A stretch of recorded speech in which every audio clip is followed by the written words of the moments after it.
Hello សួស្តីអ្នកទាំងអស់គ្នាថ្ងៃនេះជួយចំណែកនេះខ្ញុំចាស់ដែរអេមានគេតគីថាក្រាស៊ីគេដែរហើយថ្ងៃនេះដែរខ្ញុំមកតសាច់រឿងស្នេហ៍ងប់ងល់ភាគទី5រហូតដល់ភាគទី7ហើយមកខាត់ពេលយកទៅកាត់សាច់រឿងបាយតែម្ដងទៅ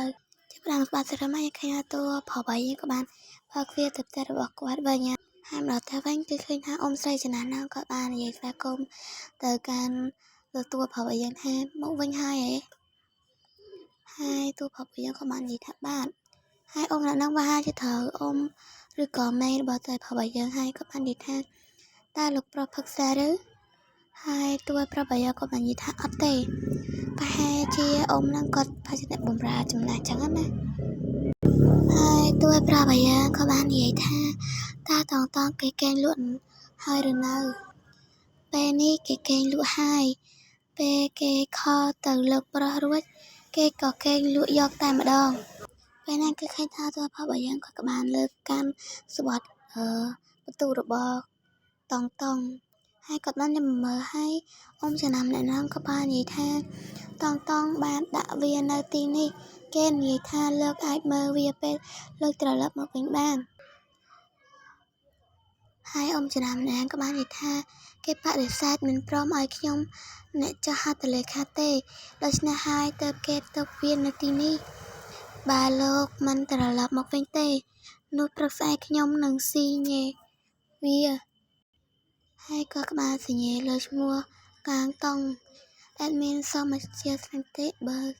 សិនជាមានសម្រាប់អត់សូវច្បាស់ដោយសារមានសក់កហើយមានផ្លេចសំរឿងមួយសូមឲ្យអ្នកគ្នាកុំភ្លេចចុចមេដៃហើយកុំភ្លេចចុចស្នាកណ្ដឹងឲ្យមានផងហើយបើមានសម្រាប់ខកកន្លែងណាឬក៏មានខ្វល់ឆ្កងតិចតួចអ្នកគ្នាអាចខមមិនការបងឲ្យមានបានពេលពីសញ្ញាលើអ៊ំចំណាស់ហ្នឹងក៏បាននិយាយថារួចរាល់ហើយមែនទេហើយតួប្របាយក៏បាននិយាយថាបាទថ្ងៃអាទិត្យសប្តាហ៍នេះខ្ញុំនឹងយកគេទៅចុះឈ្មោះក្នុងបញ្ជីគ្រួសារហើយគឺថាតងម្យ៉ាងក៏បានលួចមើលច្រឡំលួចមើលគាត់ស្មើពីតងគាត់បាននិយាយថាតងបានរស់នៅទីនេះរយៈពេលជាង2ឆ្នាំហើយ2ឆ្នាំមុនដោយសារតែគេនៅមិនទាន់គ្រប់លក្ខណៈខានក្នុងការទទួលមកចិញ្ចឹមដូច្នេះគេក៏មិនអាចចុះឈ្មោះចូលបញ្ជីបានមានសមាជិកបាក់វងកញ្ចក់បន្តិចយកដល់តំណែងគឺយើងនឹងឲ្យហត់តងមិនជាកូនរបស់តួផលប្រញ្ញាបកាឬក៏ជាក្មួយបកាអីទេឬក៏មិនសិចញាតិទេគឺគាត់នៅមណ្ឌលហើយតួផលប្រយ៉ាងគាត់បានយកគេមកចឹងណាឥឡូវកុំទៅបែរមកមានច្រើនពេកជឿទៅកាសិរបស់យើងទៅវិញណាហើយអ៊ំចំណាំម្នាក់ហ្នឹងក៏បាននិយាយទាំងសប្បាយចិត្តថាទីបំផុតតតែគេបានចូលអាយុ30ឆ្នាំកាលពីសប្តាហ៍មុនហើយទើបគេអាចបំពេញតាមលក្ខខណ្ឌយកតង់មកចិញ្ចឹមបានប្រសើរណាស់ថ្ងៃអាទិត្យនេះខ្ញុំត្រូវតែថែមម្ហូប2ចានទៀតហើយទើបបានអូថ្ងៃស្អែកក៏អញ្ចឹងដែរឥឡូវនេះសេរីមួយយ៉ាងគាត់កាត់មកពេលព្រឹកវិញហើយគឺថាតួបាធម្មយើងគាត់បានងើបពីគេញ៉ៃគឺឃើញថាក្អែមរបស់គាត់គឺនៅក្រោមទឹកហោះហើយតួបាធម្មយើងគាត់បានងើបឡើងញ័រហើយគាត់បាននិយាយថាអូយ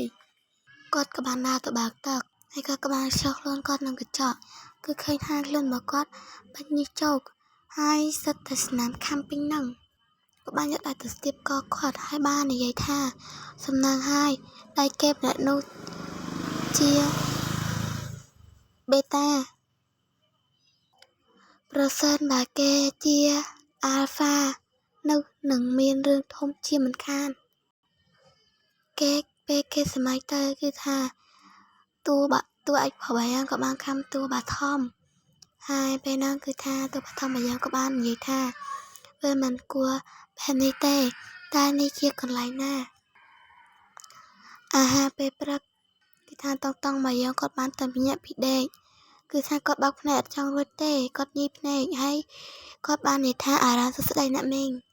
គាត់ក៏បានឃើញតួឯផប់ឲ្យយើងនឹងអង្គុយរត់តគាត់មានជាការភ័យផ្អើលហើយគាត់ស្បែកចិត្តក៏រត់ទៅអង្គុយភ្លាមហើយគាត់បាននិយាយថាលោកពូដល់ពេលនិយាយលោកពូរួចគេក៏បានដកមាត់និយាយថាគេមកឡើងក្រហមហើយឡើងអៀនគេបាននិយាយថាសួស្ដី ប៉ា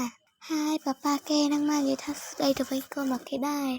ហើយទៅថាអាកូននឹងក៏បាននិយាយថាប៉ាមកផ្ទះកាលពីយប់មិញមែនហើយប៉ារបស់គេក៏និយាយថាអ្នកមានចំណាណាក៏បាននិយាយថាលោកប៉ារបស់អ្នកប្រុស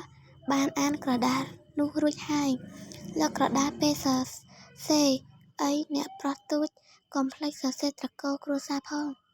ហើយតង់ក៏បាននិយាយទៅសប្បាយចិត្តថាបាទហើយតង់បាននិយាយទៅកាន់ប៉ារបស់គេថាមិនក៏ថ្ងៃនេះប៉ាមានពេលមកញ៉ាំអាហារពេលព្រឹកជាមួយកូនអញ្ចឹងហើយអ៊ំចំណាស់នឹងក៏បាននិយាយថា